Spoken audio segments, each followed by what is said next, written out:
All right, well, let's get going. Good afternoon. It's good to see you all. Thank you to the Navy League for putting on another outstanding Sea Air Space conference and for the opportunity to provide some brief remarks this afternoon. I'm Dave Lewis, Operations Manager for Leidos Maritime Business. As you know, Leidos is a proud builder, designer, and integrator of 4 of the 6 autonomous and uncrewed surface ships in the U.S. Navy's current inventory. We also operate 2 additional company-owned autonomous survey craft, Sea Innovator and Pathfinder. We have fielded 15 instantiations of the Advanced Leidos Autonomous Vehicle Architecture, or LAVA, across a spectrum of crewed and uncrewed platforms, amassing thousands of hours of safe and effective, fully uncrewed autonomous operations. We are a strong supporter of the U.S. Marine Corps Force Design 2030 strategy through our innovative, developmental, uncrewed, autonomous logistics delivery boats and craft. Leidos also serves as a prime contractor for several uncrewed underwater vehicle programs, including the Medium Uncrewed Underwater Vehicle and ADC Mark V. Leidos is a true industry leader, innovator, and disruptor in the surface and underwater autonomous vehicle field, and as such, we are pleased to sponsor this important discussion panel of the nation's leading experts in autonomous technology. And of course, if you haven't already, please visit us at booth 1623. It's my pleasure now to introduce today's moderator, Brian Clark, Senior Fellow and Director of the Center of Defense Concepts and Technology at the Hudson Institute. Brian? Thank you very much, Dave. Appreciate it. Thank you all for being here. I hope this will be a lively discussion about the future of unmanned systems and technology for the maritime services, or the naval services at least. I'd like to introduce our panel really quick. So to my immediate left is Admiral Casey Moten, who's the Program Executive Officer for Unmanned and Small Combatants in the U.S. Navy. Or are we saying uncrewed, or we're saying unmanned still? We're still in that legacy language. But anyway, uncrewed and small combatants is the way it will be in the future, I'm sure. And so they own unmanned surface vessels, unmanned undersea vessels, programs developing the requisite technologies that go with those. To his left is General David Walsh, who's the commander of Marine Corps Systems Command, trying to bring to life the Force Design 2030 that you've heard discussed earlier this week, and we'll talk a little bit more about today. Although the air systems are falling under another PEO, General Walsh owns a lot of the ground-based systems, a lot of the logistics, and some of the surface vehicles that the Marine Corps is pursuing to make that force design a reality. To his left is Brandon Sung from Shield AI, which is a new commercial upstart in the world of unmanned systems. In addition to building software that's designed to support AI-enabled command and control and decision-making and everything from F-16s to unmanned systems, they also have a couple of unmanned vehicles that they themselves are fielding, which we'll talk a little bit about today. And then to his left is George Whittier, who's the Chief Executive Officer of Fairbanks Morse Defense. They build a lot of engines, but also power technologies in general, which are going to be an extremely important element of uncrewed and unmanned systems going forward, because fundamentally it's all about how much power you can get on there, how much swap is available for the missions you're trying to accomplish. So thank you all, gentlemen, for being here today. And I'm going to open up just by asking you a very broad question to kind of give your perspective on where the landscape is with regard to unmanned systems. So unmanned systems have been around for a little while. They've, for 2 decades, we've been operating them in the U.S. military, if you think back to MQ-21 or MQ-1. And even before that, obviously, there were lots of uncrewed systems that existed back to the Vietnam era and even before that.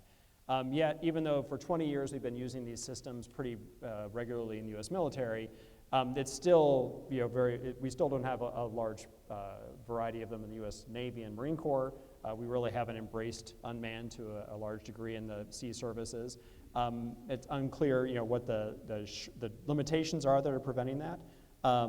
And so although we seem to be a leader in technology and unmanned technology in general, it's been slow to field these systems and make them a key or a fundamental part of the force. So why do you think that is, and what are some of the things that we can do to try to get out of that loop that we're in, where we seem to make a lot of R&D efforts that don't seem to transition into the real world? So, Admiral Moten. Okay, sure. Brian, thanks for that question. It's great to be here on the panel. Thank you, Admiral Lewis. Thanks, Navy League, my esteemed fellow panelists. Thank you. So it's a great question, right? And I will start with apologies by arguing with you just a little bit, right? The premise right? I mean, there are certainly communities in the Navy, smaller communities, but communities that for a while have fully embraced unmanned technology, right? So I certainly, the EOD community would not agree, right? Naval Special Warfare would not agree, right? Others. So there are aspects as they've matured, particularly in UUVs, right, that have been a little bit more mature, right? So, but that being said, we are definitely in a transformative stage towards hybrid fleet, which is what the CNOs termed it in our navigation plan. The second piece that I would just slightly, with respect, argue there is significant efforts going on like right now. Like so, just in my portfolio, which is surface and underwater, just thinking about the requirements work that I have from OpNet sponsors right now, it's significant, right? So, N96, we are working on large USV, supporting a future decision on medium USV. We are spending a lot of effort improving the enabling capabilities, right? So what we call the pillars of system engineering for USVs. So everything from reliable HM&E, right, one of the topics, to C4I, to autonomy, all of those. So there's a lot of work going to prep us for this, which I realize isn't always as quick as everybody would like. The prototyping, 95 for a while with unmanned systems in MCM. Certainly we've had our challenges there. We're very close to fielding on the MCM mission package, but we've made a lot of progress. Our expeditionary MCM, lots of requirements, so there's major efforts here. And it's interesting, you see a lot of other countries are definitely following us now in that area. And then on just the last of my arguments, so on 97, significant work on the underwater side. Razorback, medium UUV, torpedo tube launch recovery, which is a game, will be a game changer. Orca, and then also a lot of what we call core tech work, which is accelerating UUV. So, there is a lot going on in terms of getting us that maybe we don't always talk about enough, and it's not as obvious, but is getting us to that hybrid fleet point. Overmatch is supporting that. We're learning how to operate as a Navy, the fleet.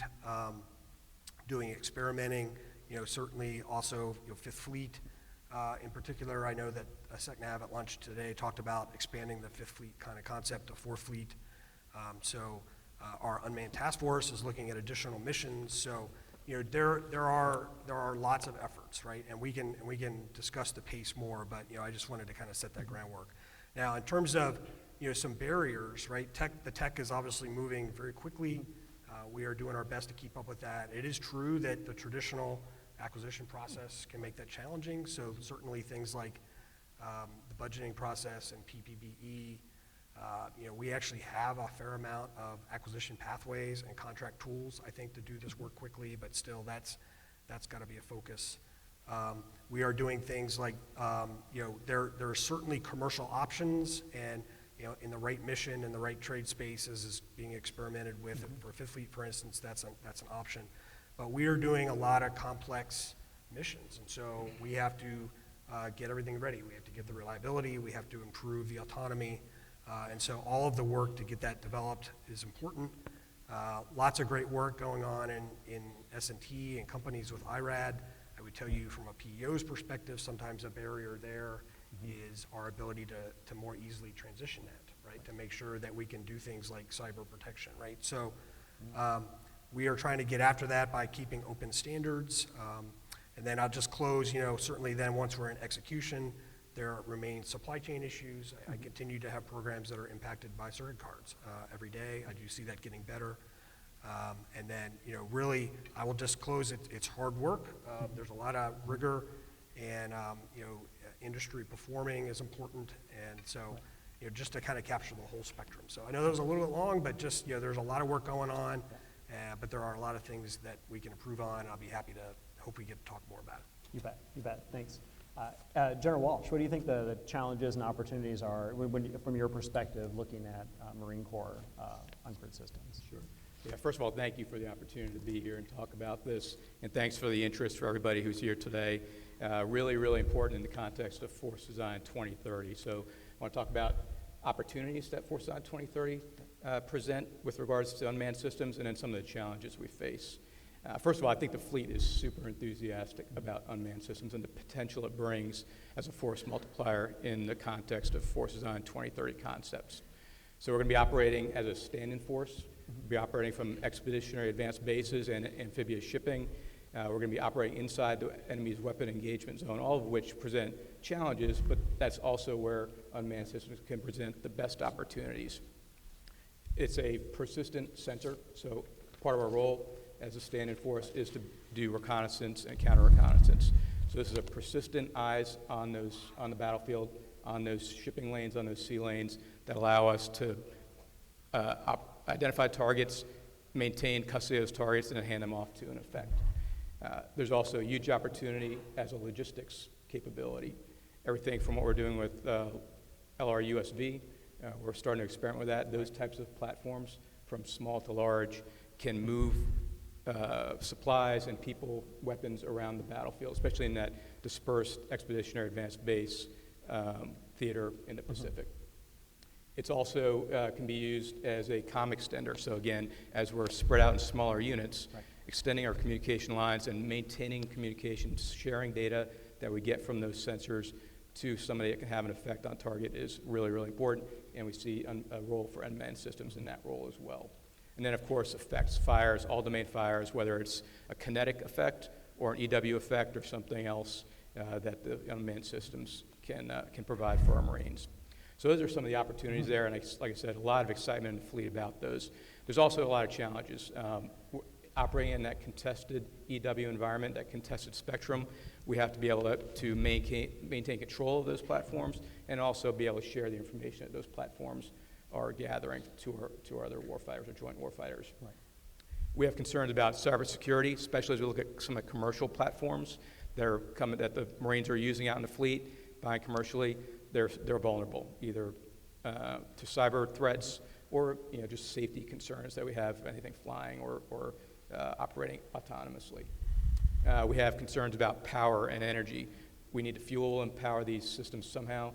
As we work in that expeditionary advanced base concepts spread out with our logistics lines challenged, getting fuel, getting power, getting electricity to keep these things flying or operating is a challenge for us. Sustainment, as we work in those smaller units, how are we going to sustain these things? Who's going to maintain them? Who's going to operate them? How are we going to train those operators and maintainers? We see opportunity for additive manufacturing for some parts for UASs, those types of things. So those are concerns for us as well. And then, so those are some of the technical challenges. Organizationally, we're still working out, we're still experimenting, still learning about where we're going to put these, whether it's in the aviation combat element or the ground combat element. Are we going to develop new MOSs for operating and maintaining these systems? Our capabilities development director is working on that kind of stuff to develop some of those the doctrine that goes along with operating unmanned systems. And then, of course, the acquisition system itself. Casey talked a little bit about that, but this is fast-moving technology. The acquisition, keeping up with that, making sure our Marines are able to take advantage of the cutting-edge technology is always a challenge. So as we look at those challenges, bringing the best of what industry has to the hands of our Marines, we want to be as agile as we can, particularly around the capabilities. So not so much the platforms, but the capabilities, software-enabled capabilities, payloads, sensors, those kind of things. As those iterate, we want to be able to deliver those to our Marines as quickly as possible. So all of that is really exciting for our Marines. They are out there buying stuff, experimenting. We're working with Marine Corps Warfighting Lab to bring some of those capabilities out to our fleet so they can learn from them, pass those back to the acquisition community, and we can continue to iterate to bring the best capabilities we can for our Marines. Thanks, General. Brandon, coming at this as a new, kind of commercial-oriented company or coming from the commercial world, how do you approach these challenges and opportunities, and can you address some of the challenges that General Walsh and Admiral Moten brought up? Yeah, absolutely, and thank you, Brian, for having me here. When you asked, about what the future of unmanned is, why we don't have more, I wrote down 3 different topic areas that I can talk through, and 2 I would say are scene setters. But the first is just the future is unmanned. And when I think about what the future of unmanned is, it is about mass and it is about intelligence, intelligent autonomy. And intelligent autonomy is important because it enables you to utilize mass in an effective way, right? Concepts of swarming, concepts of human machine teaming. It enables you to operate in the electronic warfare environments that the general mentioned about. And those are incredibly important environments in problems to be dealing with in the unmanned space. I just got off a call earlier today with one of our executives, Admiral retired Bob Harwood, who just got out of the Ukraine, and speaking with senior Ukrainian officials, what's their experience on the ground. One, they expect to be targeted by thousands of drones over the next year. And they, in turn, want thousands of drones to be targeting. And then the second big aspect, the electronic warfare problem is very real. It is very hard, and the legacy assets that are operating in those electronic warfare environments are not doing well. And so they're seeking autonomy solutions, right? Solutions that don't require GPS, that don't require communication, that can execute commander's intent, that can read and react on the battlefield. That is the future of unmanned. The second thing that I think is really interesting, and I bring this perspective again from interacting with our not only the U.S. military but our allied forces, is what happened in Ukraine. Also, everybody's observing how legacy assets are doing. Right in the first few days of the war, everybody saw helicopters being shot down from by Stinger missiles. You had a $100,000 weapon system taking out a $40 million asset, 2 $10 million pilots. And there is a real cost to waging war, a real cost not only in blood but also in treasure. And so when, another example, right, everybody saw the Moscow get shot, and sunk, right? That's a $1 million anti-ship missile taking out a $300 million asset. Huge cost asymmetries. And so when people think about unmanned, while it might not be explicit in the back of their head, it's about how can I accomplish the same mission, but how can I lower my costs and distribute my risk? And that is, again, what that mass of unmanned systems allows you to do, right? If I can buy, instead of buying a squadron of 20 helicopters, maybe I buy 5 helicopters and a squadron of 200 intelligent unmanned systems. Now my risk is distributed as I think about the problems that I have to wage and the weapon systems that I'm going to go up against. And we're seeing that from a number of different international allied partners. I'll use the analogy, with computing, right? We went from, in the United States, desktop computers to laptop computers to mobile computers.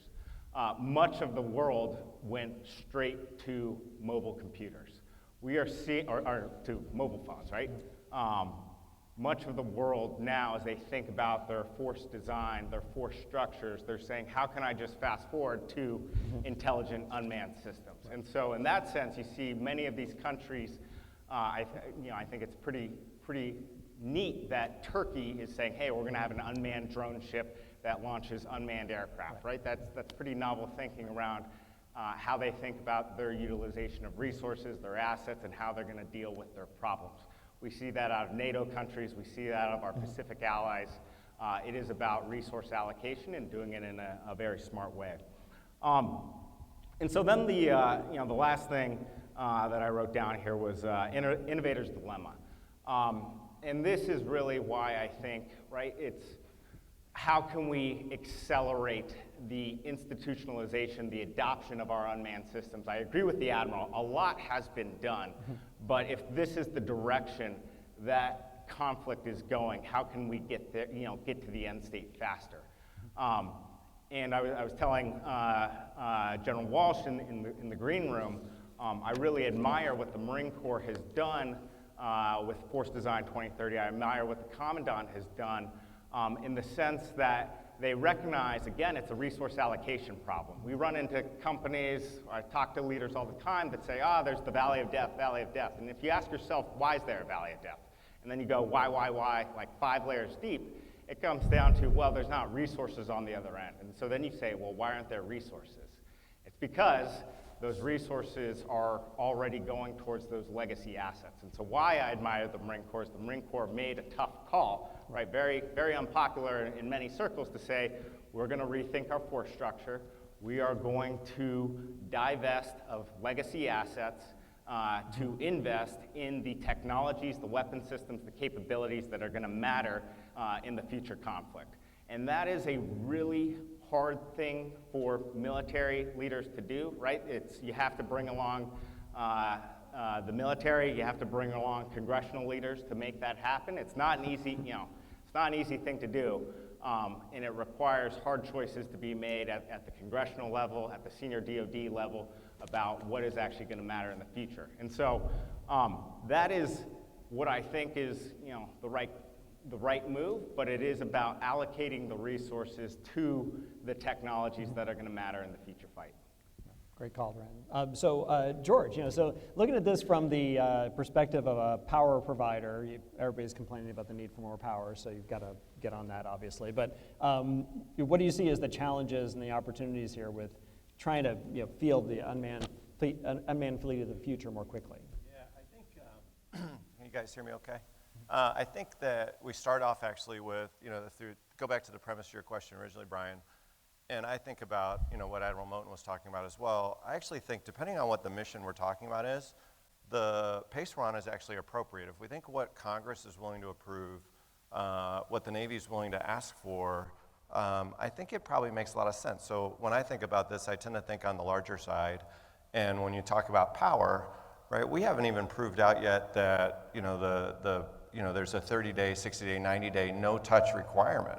All that still has to be done. So if we think, this is just tech on the sidelines waiting to happen, at a certain level, I think that's true for boats or smaller devices. But when you talk about like an LUSD, you're talking a ship, right? You can't have a 300-foot ship you can't just say, I think and put it out there in the water, right? You actually have to do all of this work. You have to do that testing.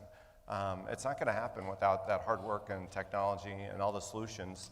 And you think about everything that still has to be developed for that, the power management side. How do you do the maintenance? How do you do those daily checks, right, with robotics and sensors? All that's concepts, but it hasn't all been proven out yet. And so I think what we're doing is probably appropriate when it comes to that. So to follow just briefly on that, so you brought up the idea that you need to have these potentially long periods without interaction with the vehicle, which makes sense. If it's autonomous, it's got to be able to operate independently. But if we can't achieve that 60-day or 30-day time horizon, do we need to rethink the ConOps and make it so that what we can get is what we build the ConOps around? Well, I'm not willing to give up on that we're not going to achieve the results, right? I think, but I do think that the mission matters. Like, again, I think 30 days sounds pretty reasonable. If you get out to 90 days, then you think, okay, well, is that even reasonable to make that request? What would that mission really be that you have to go 90 days no touch, where you can't go back to a base, you can't go back to a mothership kind of a concept to go ahead and figure that out. So there probably does need to be some rethinking around that, right? But that's how I tend to think about it. So Admiral, when we talk about fielding systems more quickly, what is the kind of back and forth that happens with the requirements world? Because you talked about how N9 or the OPNAV has been putting a lot of work into requirements, but then you look at the experimentation efforts that are happening like in Fifth Fleet, they clearly are taking a much more malleable approach to the requirements, and they're sort of having the requirements evolve along with the capabilities that the current technology can deliver. So George's point is, how much flexibility is there in being able to evolve the ConOps and the requirements to adapt to the level of technology we have? Well, sort of like at, almost like the platform level, we definitely have those conversations with both, in our case, OPNAV for the requirement, and with the Hill, quite frankly, and with industry, right? And we are doing a lot of work right now to sort of push the edges on, for instance, because it's important to these size class of vehicles, right? A whole mechanical and electrical equipment and its ability to perform, leveraging commercial trade space and all the work that many of the companies do with offshore, those kinds of things. We are doing engine testing, so it is, I mean, it absolutely is an issue. In terms of like the requirements trade-off, kind of to your question that you asked George as well, like we for sure do that, right?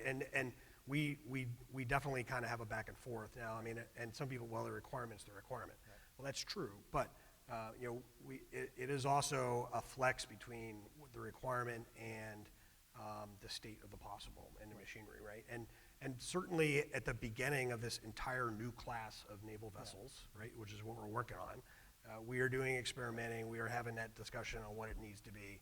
And there's also other ways to get about it, like, just machinery plant design. DARPA's doing some great work with their No Mars project on that, right? So at the platform level, that's how I would answer. At the the sort of fleet, force level, I mean, I still, like, my favorite thing and to talk about sometimes is, I feel like unmanned is, I used to say 1912 a few years ago. I guess I got to say 1914 now or something. But it's in terms of naval aviation, there are definitely things we want, right? We know, it's like back then, okay, we know we want a bomber, we know something that's going to do surveillance.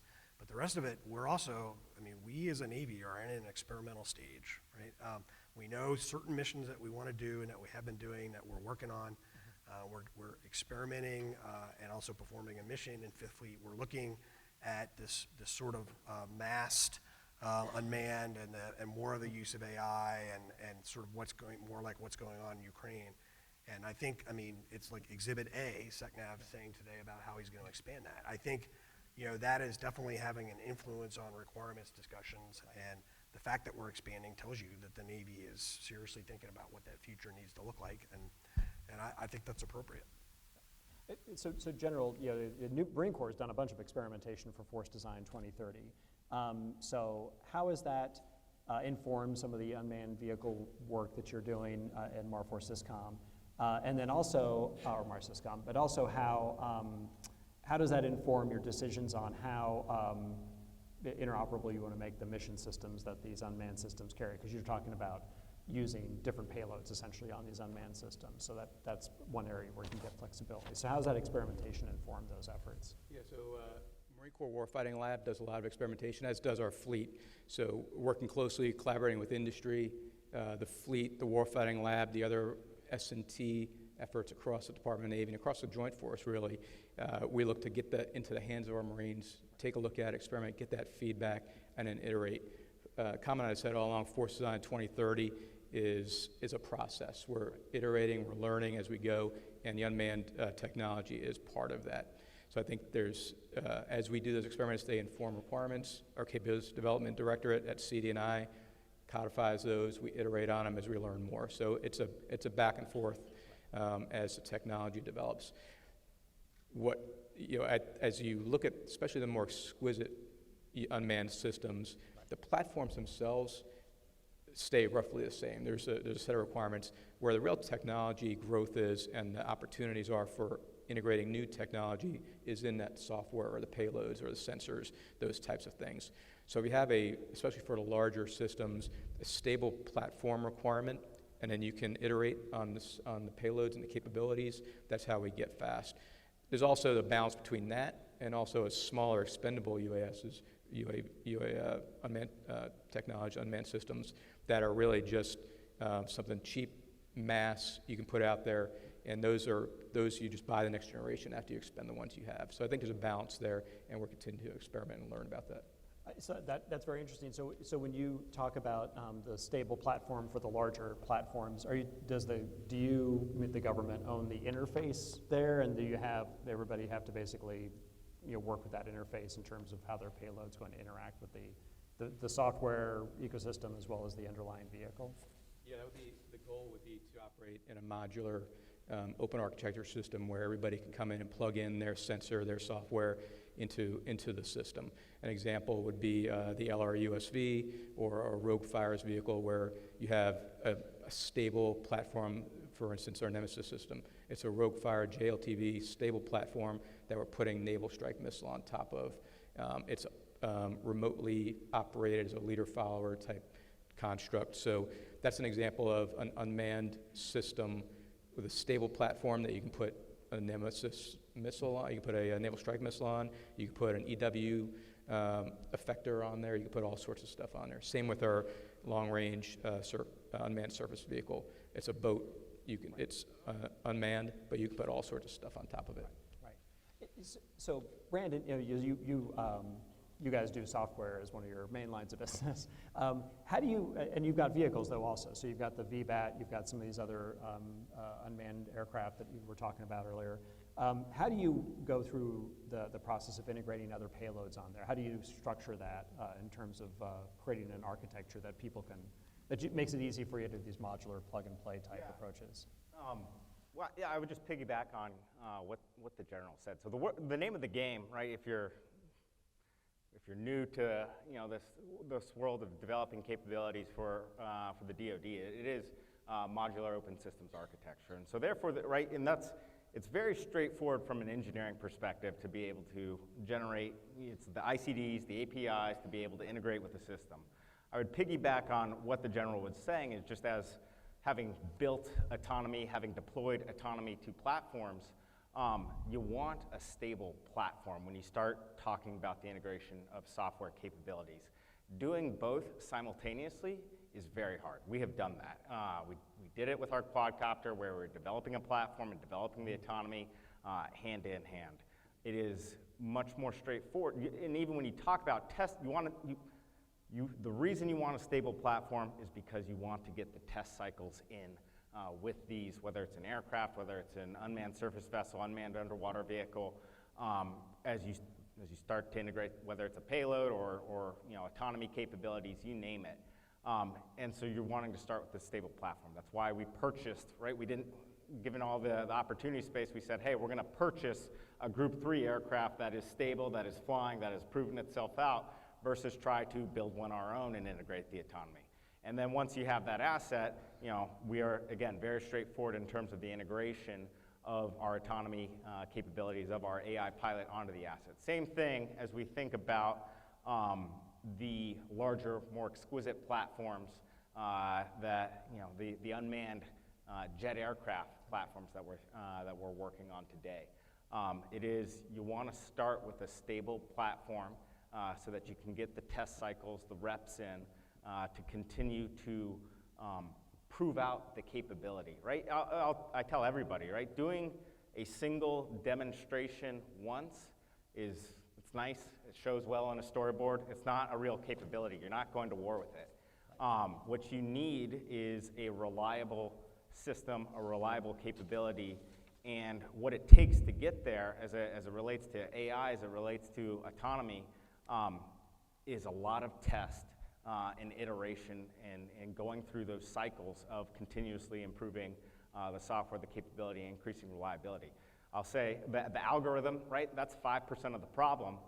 95% of the problem is the test and iteration on it. And so that's just another area that when I think and when we talk with leaders who think about the future of unmanned, they think autonomy, autonomy, autonomy. It's a lot of people are missing the mountain of work that is test and development, validation, verification.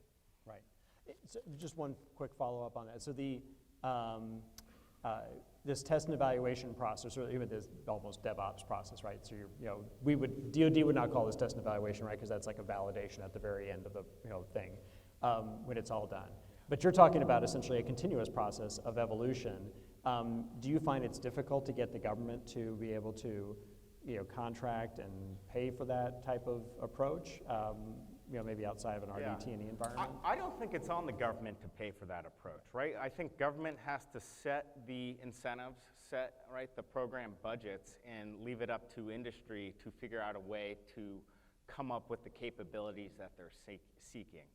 I do think you see a lot of money thrown at these one-off RDT&E solutions that are not about institutional capability. It's about, and I'd say for the larger programs, they get it right a lot of time, but it's the smaller stuff that if you added it all up, it's probably half of the budget. But that is often missing, right? This test verification validation that needs to happen, right? I just need to show this to a set of distinguished visitors to get to the next phase. It's like, well, that's that's not how real capability is built. Right. Well, so George, to that point, so you do power systems, mechanical and electrical type systems that as you discussed, they're evolving. We're trying to reach goals with regard to how long a system can operate without intervention from a repair person or a support person. Right.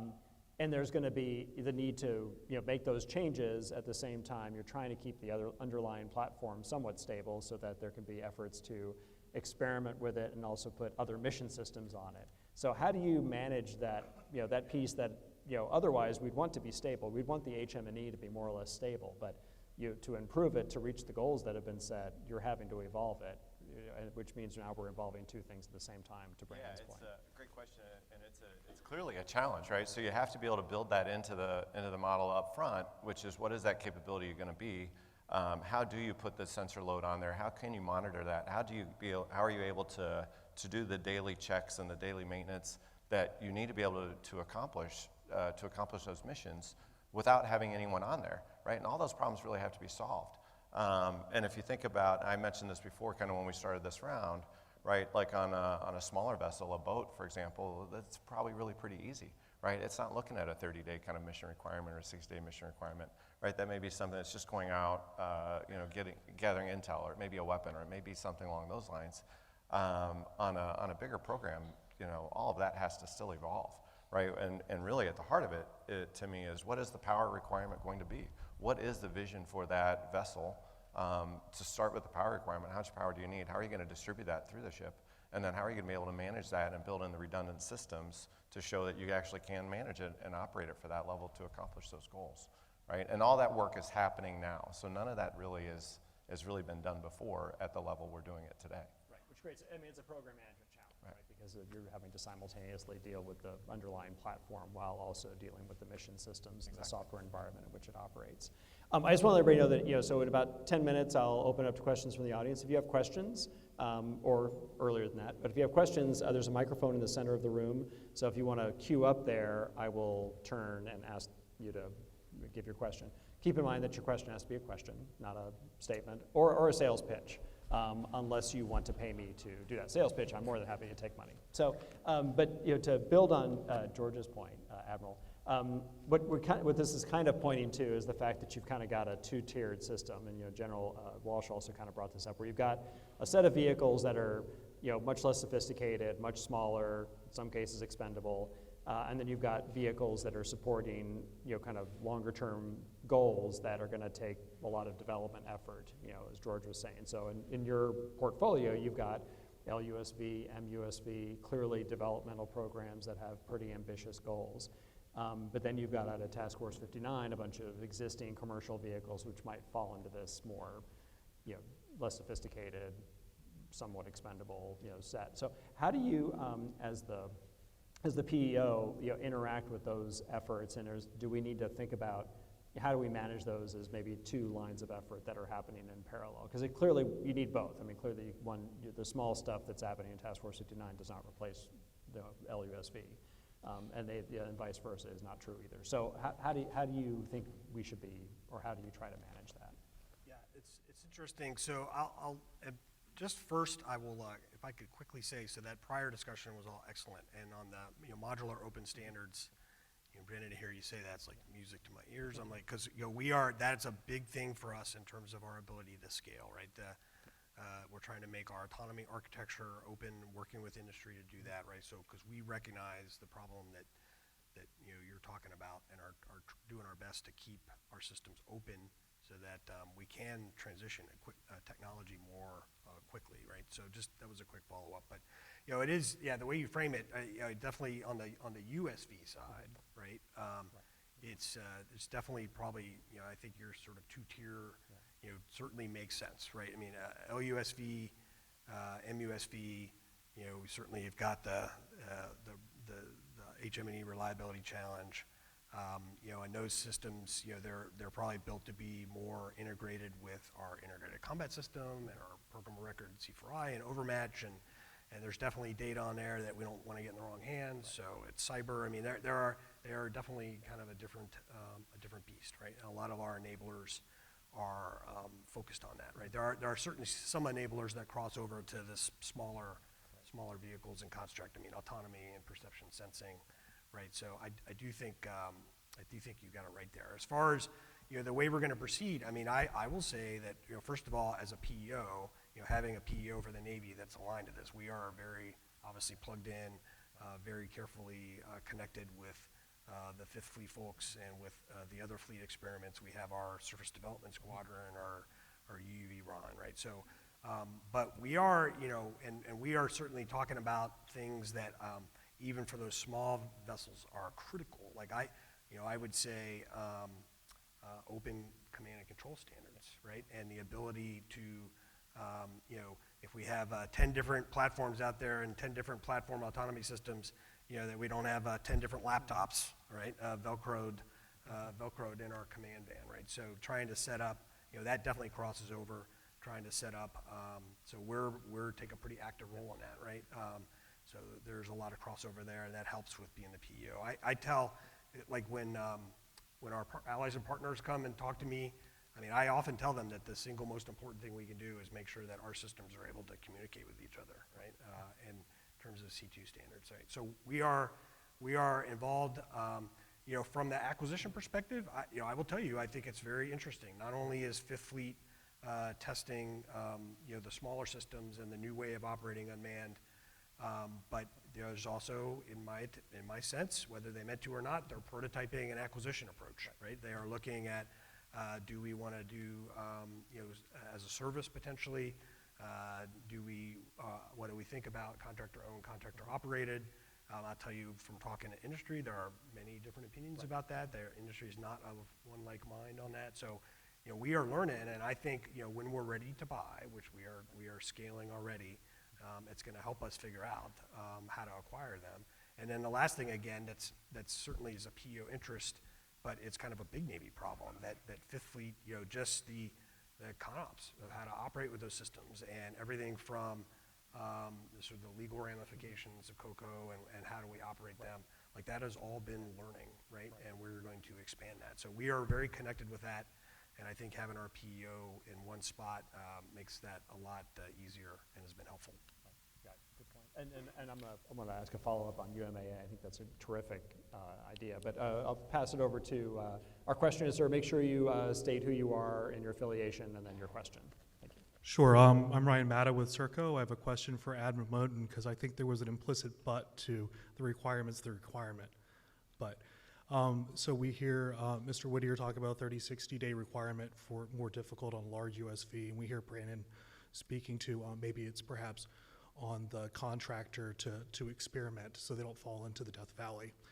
Is there any tolerance for, instead of the crawl, walk, run approach, to move fast, break things, and iterate, at least from a Navy program's perspective, and some of the ways we might be doing that? Yeah, and I'm sorry, it's just like the audio is a little bit garbled for me. So crawl, walk, run on... Versus move fast, break things, iterate, and how the Navy might be working with that other principle. On specifically like HM&E or... HM&E and reliability systems for USVs. Yeah. There's always some aspect for crawl, walk, run. We will learn. I mean, some of that we're doing now with not only our land-based testing, but quite frankly, we are doing a lot of crawl, walk, running with our systems on our Overlord fleet and our Seahawk, Sea Hunter fleet. So we are doing a lot of that. Some of that is things like that are engine specific. Some of it are not. Some of them are just how do you reduce maintenance and improve reliability. So we're kind of already doing that. I agree that there will end up being a learning curve and probably a reliability growth curve at some point on how we're going to do. But on the other hand, the ocean doesn't care about any of that, right? And when the vessels are out operating with the fleet, and that we can crawl, walk, run, all or not, but if we're not running fast enough, we're going to have a problem in the open ocean. So there will be back and forth with the requirements. We'll certainly see reliable growth, but we've got to achieve a threshold that's satisfactory, right? And there are, again, multiple ways to get at that, but that's kind of the way I view it. And tolerance for failure with USV systems, realizing that we're trying to do some hard things and that possibly they won't work out, and then not giving up on those hard things. Yeah, certainly tolerance for failure is harder the bigger your vessel is, right? So clearly for LUSV, right, when it comes to like sort of growing the machinery plan as we move along, right, that gets difficult, right? Just the physical nature of it. So you know, we got to be pretty confident. Now, we'll talk about expectations on where we are. I know that we'll get better, but, you know, when we field LUSV, right, it's going to be more on the run stage, so. Thank you. Thanks. To follow up on that, one of the options might be to have people on the LUSV to do some of that mitigation.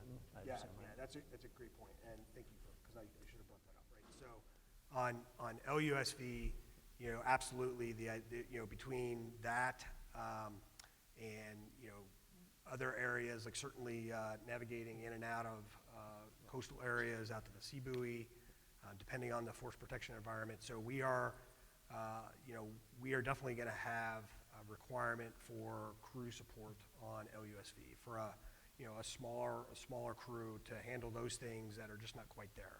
Yeah, that's a great point, Brian. So, you know, we are trying to push the boundaries, like we are pushing industry to go, you know, to get the autonomy max, because we don't want there to be like this crutch that we're just going to fall back on the crew, right? But you know, at the end of the day, if we're fairly close on the autonomy, on the whole mechanical reliability, I mean, I would certainly say, okay, if I'm almost there. If we need to put 2 people on watch on this thing, at least in maybe maneuvering critical situations, then, you know, certainly my thoughts would be to go do that. But what I'm very cautious with my team is I don't want that to be an excuse. So we're designing with the ability to do that, but we're trying to push the boundary to make sure that we get as far as we can to the autonomous capability. Right.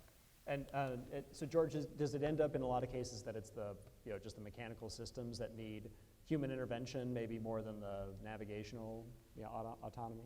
Yeah, I think that's right. And actually, I think that as we develop this for the unmanned systems, if you think about, you know, where the Navy wants to go, just in regular ships, right? All of this technology we can, maybe all is a strong word, a lot of this technology we can then adapt and then go to more minimally manned regular surface ships or even submarines. And so the benefit to the Navy overall is absolutely tremendous. So we really do have to get it right. So back to the question we had about crawl, walk, run, I was thinking, well, that's kind of what we're doing now. I do think we're more in the, I don't know how much crawling there is, right? I definitely think we're in the walking phase. I don't think we're running. Admiral Moten might disagree, right? But I think it's really appropriate. And then I think about what the transformation of this is going to be 10 years from now, and it'll be a different Navy, right? You know, and all of the, you know, if we can think about what it would be if we could operate ships with half the sailors, right? Because the systems are so much smarter. Some of the daily routine checks and you know, they're done mechanically or they're done automatically, right? And it really opens up the envelope to where does that cost savings go? Then we can actually put that into shipbuilding. We can then build more ships, right? We can have a bigger fleet. We can have a more diverse fleet, you know, to face different threats, right? It's all, to me, it's all good things that are going to be able to come from this. General Walsh, on the systems that you're developing, you know, how is it that, how do you basically snap the chalk line and say it's good enough, you know, or, you know, LRUSV or, you know, rogue fires capability? Yeah, I think, you know, at the very most basic level, it's got to be safe, right? So we got to make sure that if it's operating unmanned around our Marines, we want to make sure we're not going to hurt anybody or kill anybody, right? So I think that's the basic, you know, the basic threshold. Beyond that, you need some minimum viable capability to field, or else it's not worth doing it, right? So we get to a point where there's a threshold of minimum viable safe capability we put out there. The Marines can start using it, playing with it, and then we start learning and iterating from there to achieve our either threshold requirements or objective requirements. Right. But you might field it in some form, you know, with a minimal capability and then evolve it from there. Because you're talking, the scale at which you're deploying it is not so large that you'd feel like you're stuck with it if it turned out to not be quite what you wanted. Right, Nemesis is a good example. Nemesis, we have some vehicles out there right now on our Rogue remotely operated vehicles. They're out there with 11th Marines. They're experimenting, training on them, learning from them, and we're continuing to iterate on that technology. Right. Oh, right, next question. Hi, good afternoon. Thank you for the phenomenal discussion. My name's Tom Huntley. A question on the uniform side. We haven't innovated our appropriations process for decades. These gentlemen are innovating at the speed of industry, and that's going faster and faster and faster. The 24 budgets on the Hill, the 25 budgets at OMB, the 26 budget is pretty well locked. So if we want to make a large investment, we're looking at 27 at least, and then add on the the acquisition process that hasn't fundamentally changed in some time as well. So how do we innovate that process so we're not hamstrung by looking 5, 6, 7 years down the road to actually make an investment on technology that's innovating today? And then to you, Brandon and George, how do you work within a system from a business aspect to be able to navigate this system? And then you pile on top of that, what authorities do you need from the authorization side of Congress in order to operate this technology? Because we're very quickly exceeding the current authorization. So there's a lot in there, but Well, thank you. I can break that down into some separate ideas. So, so Admiral Moten, I think one of the things that brought up is the maybe the software appropriation, software acquisition path, and also middle tier of acquisition, which allows you to do competitive prototyping and transition that into a system. Are you looking at either one of those approaches? I know with the new Autonomy Baseline Manager, that's going to be primarily a software program, I guess, and then you've got the UMAA, which is for the interfaces. Are you going to be able to use maybe the software appropriation or software acquisition path to buy that? Yeah, we're definitely looking at as we sort of on the software piece specifically as we sort of talk about our final elements of our acquisition strategy coming up for large USV, right? So we're going to get ready for that. We're already we have a solicitation that's out on the street right now for, as you mentioned, for Autonomy Baseline Manager, right? So we are definitely looking at the applicability of that payload of that pathway. More broadly, the other. We've been a significant user of middle tier in our PEO. We have things in the urgent capabilities pathway. We have things at the various levels of ACAT, right? And then on the contracting side, we have used OTAs and we have leveraged those as well as traditional contracts, right? So at the beginning I said, hey, I actually think that from an acquisition pathway, we have a pretty good range of pathways to go use, right? So the PPBE aspect,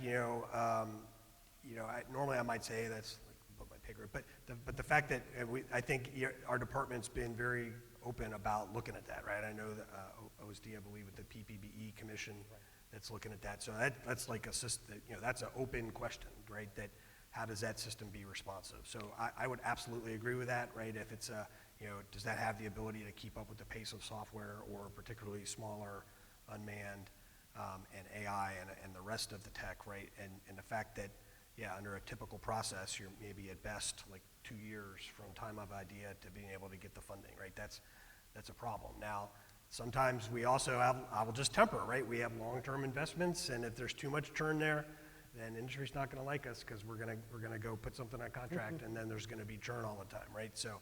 But I think, to me anyway, the proper approach would be a good balance there. But there's no doubt in my mind that the current process could definitely benefit with some thinking on how to improve it for this rapid technology turn.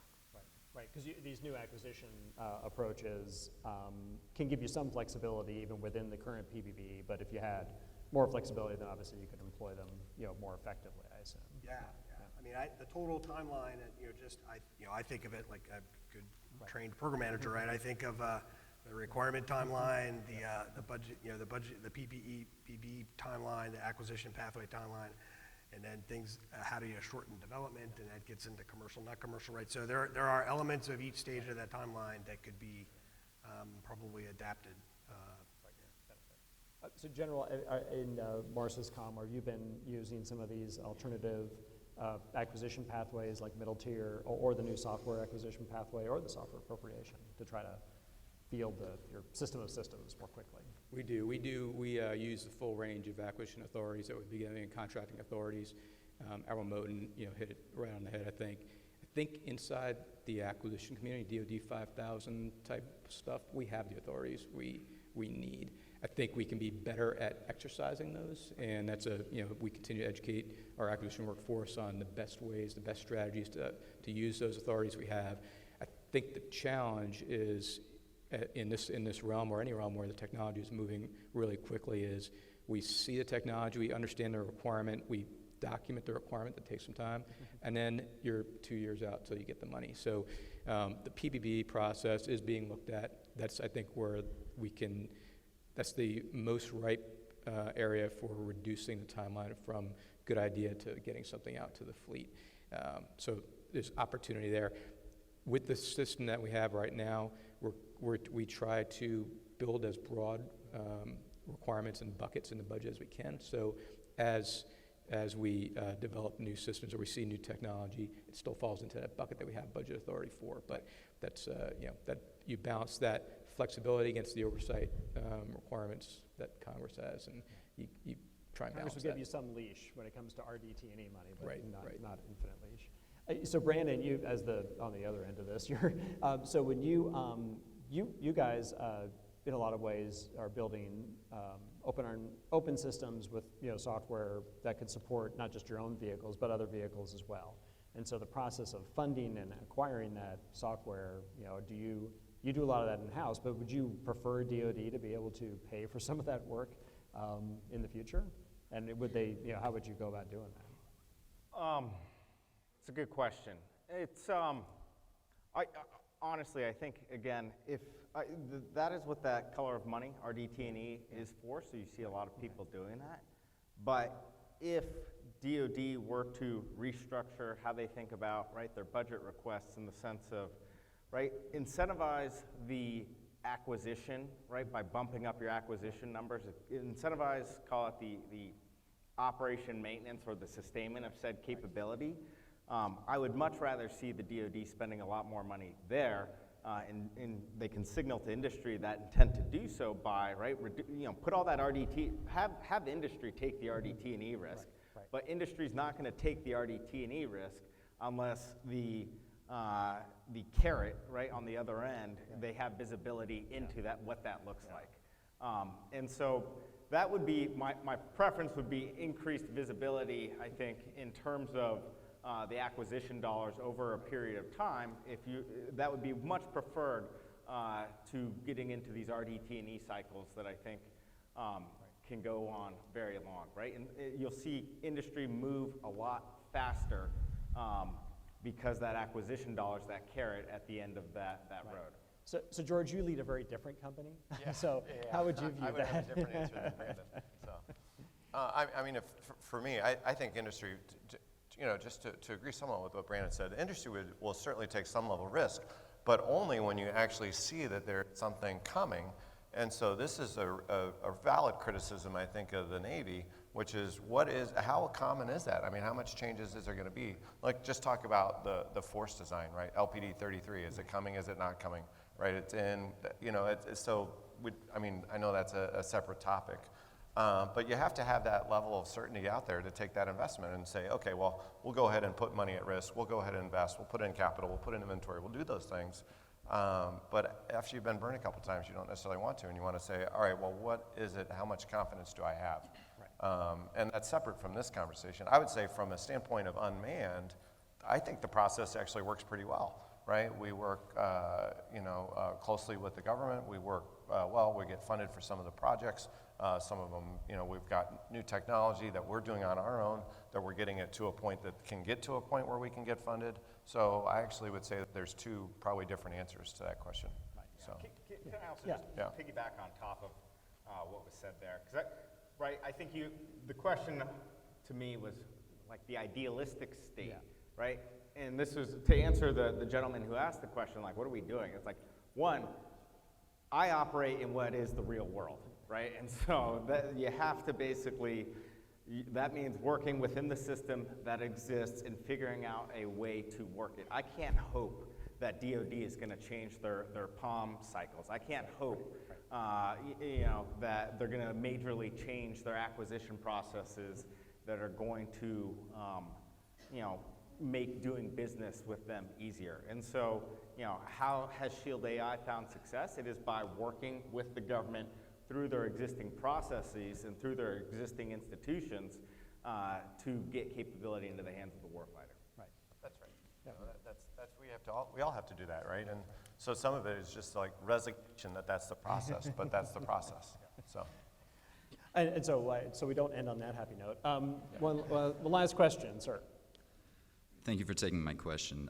I'm Lieutenant Junior Grade Sean Rousseau from Naval Information Warfare Training Group. As Brandon said earlier, one of the main advantages of using unmanned systems is that they're much easier to trade losses for than their manned counterparts. That said, our adversaries are always looking for ways to counter these unmanned systems just as we are.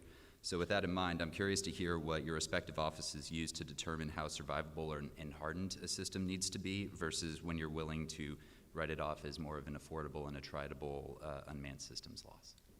Oh, good question. So, Brandon, I'll start with you, Brandon, because you brought up the idea of Ukraine and the need to be hardened against electronic warfare attack. So one of the things that I think about, right, is there's going to be the cost of the hardware, and the cost of the hardware, I think it's right. You'll see low cost, and then you'll see what we'll call exquisite systems. There will probably be a world of two different types of unmanned systems, right? And each one has its different set of capabilities, different set of missions, different levels of risk that you would use them on. What I get excited about, right, is, to your point, it's a cat and mouse game. And so where each side is always figuring out how to counter, what we're doing, right? The Russians, the Chinese, they sat back and watched us from 2001 to 2016 and said, those guys rely on their unmanned systems. What do their unmanned systems rely on? They rely on GPS, they rely on communications. Let's target those weak points. And so, right, then it's, well, how do you get past, how can you enable an unmanned system to operate without GPS, without communications? Autonomy, right, self-driving technology, this is what Shield AI focuses on. And what I get excited about is the system's ability to learn and the system's ability to adapt. And so you're not stuck, at least in the software world, right, especially as we think about AI. You can see right, we've gone from ChatGPT, which was the first iteration in 2018, to what it is. That's a system that learns. The same thing is happening with unmanned systems. We do it every day at Shield AI. And so while the adversary might be reading and reacting, versus reading and reacting on, okay, the POM cycle's 2 years, 5 years really, until you get a new capability, so I've got 5 years to figure it out. You actually have a system that's evolving every single day. And that is a very hard thing to counter. Well, thanks. And so we need to wrap it up here in a couple minutes. But I just wanted to ask you, gentlemen, when you look, obviously you're guided by requirements that come from the requirements side of the house. Are you looking at this? I think this idea that Brandon's talking about, where you essentially have a trade space where autonomy and adaptability in software can make up for kind of the hardware hardening that you might get by having like GPS independent inertial navigation or something. Are you looking at trade-offs between hardware and software essentially in providing that ability to be hardened against external threats? Yeah, to some extent. I mean, on LUSV, MUSV, right? We're looking at the range of things, right? I mean, there are physical security aspects, cybersecurity aspects, aspects of vessel behavior, which kind of gets a bit to where you went with that, Brandon. Right, so we're looking at the range. You mentioned again the human, and so there's some aspect of that. If that's got to be our safety valve there. So we're kind of looking at the full range. It is driven by a little bit requirements. This is another interesting thing of unmanned, right? That clearly what happened, the situations in Fifth Fleet, and I think it's just good, that actually for our Navy to be learning on this and how to react and how to adapt. And at the end of the day, probably if you want to get on a vessel that's unmanned, it's probably going to be easier than getting on a vessel that's manned. Even with everything that we do. And this question of almost this, where's the knee in the curve on where that's acceptable? I mean, that's a great question, right? And I think we're learning about that. And it's also as we go. context dependent, so that there's another variable that you got to work into that equation. Is that the mission you're doing also depends. Yeah, of course, and that the vessels are not necessarily going to be operating alone, and I mean they're going to have it's a hybrid fleet, manned, unmanned.